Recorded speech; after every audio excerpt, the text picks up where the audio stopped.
18장 21절서부터 35절 말씀 마태복음 오늘 본문입니다. 제가 읽겠습니다. 그때 베드로가 나와 이르되 주여 형제가 내게 죄를 범하면 몇 번이나 용서하여 주리이까? 7번까지 하오리이까? 예수께서 이르시되 내게 이르노니 7번뿐 아니라 7번을 70번까지라도 할지니라. 그러므로 천국은 그 종들과 결산하려 하던 어떤 임금과 같으니 결산할 때에 10,000달란트 빚진 자 하나를 데려오매 갚을 것이 없는지라.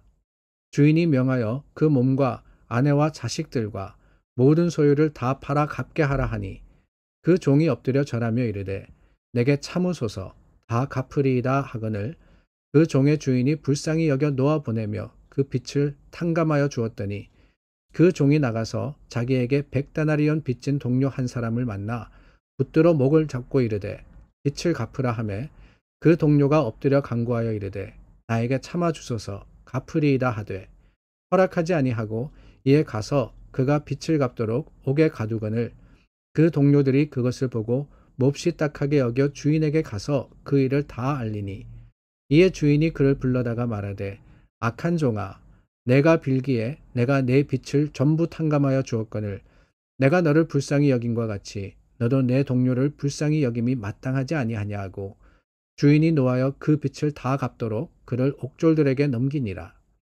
너희가 각각 마음으로부터 형제를 용서하지 아니하면 나의 하늘 아버지께서도 너희에게 이와 같이 하시리라.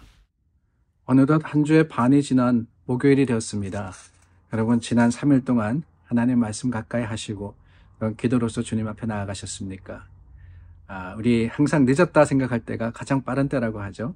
오늘도 여러분들께서 그러지 못했더라면은 다시 한번 믿음에 열심 내어서 주님을 향하시기를 주님의 이름으로 간절히 소망합니다. 오늘 저희가 나누었던 말씀 너무나도 유명한 말씀이기도 하고 참 받아들이기 힘든 말씀이기도 합니다.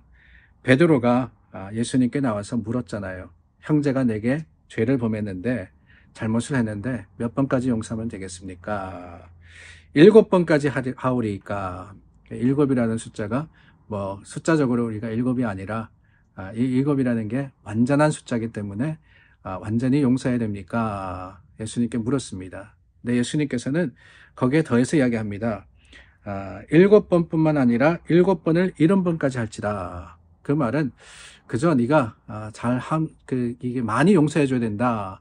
또한 완전히 용서해 준다. 그게 중요한 게 아니라 용서라는 것 자체에는 사실은 리밋이 없다라고 이야기를 하시는 거예요. 리밋이 없다. 그런데 중요한 것은 그 말씀을 하심으로 23절 말씀에 보니까 그러므로 천국은 이라고 예를 드시는 겁니다. 비유의 말씀을 하시죠. 이 말씀도 우리가 이 주일학교에서 많이 배웠던 말씀입니다. 한 임금이 종과 결산하는데 한 종이 갚을 수 있는 능력이 없기 때문에 용서해 줬습니다. 많은 빚을 탕감해 줬어요. 근데 그 종이 나가면서 자기에게 또 빚진 자, 다른 빚진 자를 보면서 그 사람의 빚을 탕감해주지 못하고 오히려 옥에 가두게 되죠. 그 이야기를 들었던 임금이 큰 빚을 졌던 사람을 다시 잡아다가 오히려 그에게 빚을 갚으라라고 했던 그의 잘못을 따졌던 이 이야기가 오늘 본문의 말씀입니다. 이 말씀을 보면서 여러분들은 어떤 생각을 하십니까? 원래의 주제는 뭐였느냐? 용서라는 주제였죠. 내가 몇 번이나 용서해야 되겠습니까? 7번입니까? 아니면 7번씩 70번입니까? 예수님께서 가르쳐 주신 또한 베드로가 물은 그 말씀 속에서 용서라는 게 나오는데 우리가 이 들었던 그 예화 속에 그 예수님의 비유 속에 우리가 생각해야 되는 게 어떤 것이냐? 먼저는 이 하나님이 우리를 용서하신다는 그 사실이 아닌가 하는 생각이 들어요. 하나님의 용서. 우리가 하나님께 빚진 자 아닙니까? 무슨 빚을 졌습니까? 우리는 죄의 빚을 졌습니다. 사랑의 빚을 졌습니다. 죄로서 하나님을 거스렸다는 그 잘못, 그 우리의 참 죄가 우리로 하여금 하나님을 멀게 했던 그 모습이 우리 가운데 있습니다. 그런데 그럼에도 불구하고 예수님이 이 땅에 오셔서 우리 죄를 용서하시고 또한 그 죄를 씻어주셨다는, 우리를 구속하셨다는 사랑의 빛을 진 자들입니다. 그런데 여러분, 그 사랑의 빛을 진 자들이 어떠해야 하느냐? 비유에 의하면은 우리도 우리에게 죄 지은 자를 사하여 주는, 우리도 받은 대로 나누어 주는 믿음의 사람이 되어야 한다. 바로 이게 믿음의 교훈 아니겠어요? 용서라는 것, 그렇게 따지면은 그 용서의 의미가 조금은 달라집니다. 용서라는 것은 왜 하느냐? 내가 그냥 그 상대방, 내가 잘못한 사람을 긍휼히 여기기 때문에, 불쌍히 여기기 때문에 하는 게 아닙니다. 용서라는 것은 내가 용서받았기 때문에 용서해야 하는 거예요. 뭐 비슷한 말 같지만은 여러분, 그 의미가 엄청나게 다릅니다. 앞에 용서라는 것은 내가 불쌍히 여기고 내가 긍휼히 여긴다는 것은 내 중심이에요. 내 중심. 해도 되고 안 해도 됩니다. 그런 마음이 들지 않으면 용서하지 못하는 거죠. 저 사람이 불쌍해 보이지 않으면 어떡합니까? 많은 빛을 졌을 때 누가 그 사람을 불쌍하게 여기겠어요? 사실 세상 사람들은 내게 빚진 자를 보면 어떻게 해서든지 그 빛을 받으려고 하지.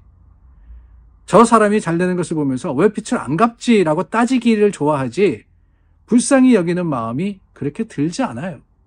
그래서 내 마음, 내 생각, 내 판단을 가지고 용서하려면은 결코 되지 않습니다. 베드로의 질문이 잘못된 건 그거예요. 내게 죄를 보면 몇 번이나 용서하여 주리이까? 몇 번이나 용서하여 주리이까? 그 주체가 나라는 거죠, 나라는 거.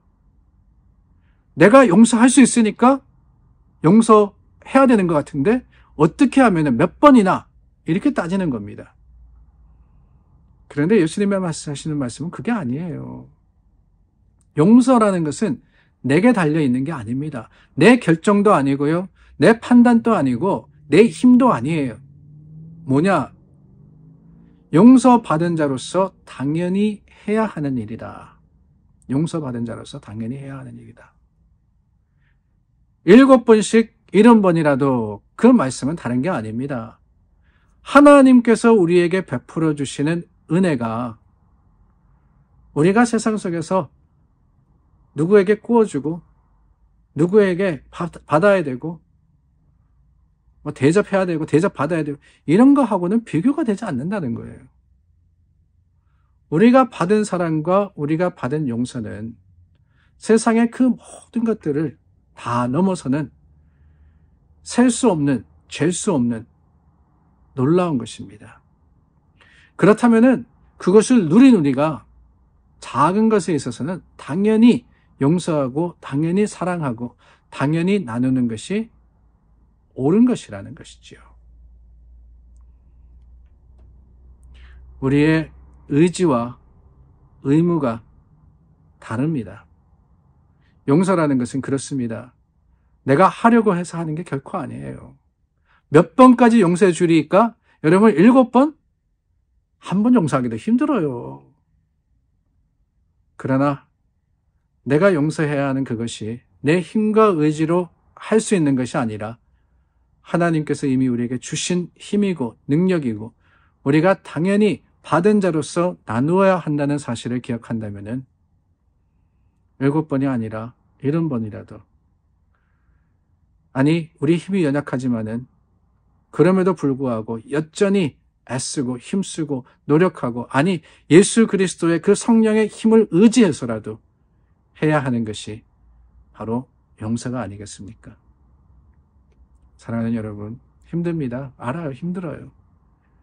그러나 다시 한번 기도하고 다시 한번 말씀 붙들고 내가 용서해야 할 그 사람 주님 앞에 내어놓고 하나님께서 그 사람을 용서할 수 있는 마음을 달라고 기도하시는 오늘 하루가 되시기를 간절히 소망합니다. 기도하겠습니다. 하나님, 우리를 용서하셨습니다. 그 용서받은 자로서 우리에게 죄 지은 자를 용서할 수 있도록 도와주시옵소서. 예수님 이름으로 기도드립니다. 아멘. 오늘도 말씀으로 하루를 시작하시고 말씀 가운데 믿음으로 승리하시는 여러분들 되시기를 바랍니다.